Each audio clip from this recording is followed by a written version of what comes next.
Also overnight, Caesars Windsor Hotel and Casino is temporarily closed. Yeah, according to the company's website, it is the result of a labor disruption. A message on the site says at this time, hotel reservations booked between today and April 12th have been canceled. Employees went on strike at 12:01 this morning after voting down a new contract.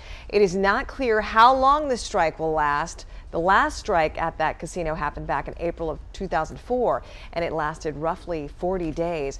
We're told people who are staying at the hotel right now will have to check out by 11 o'clock this morning.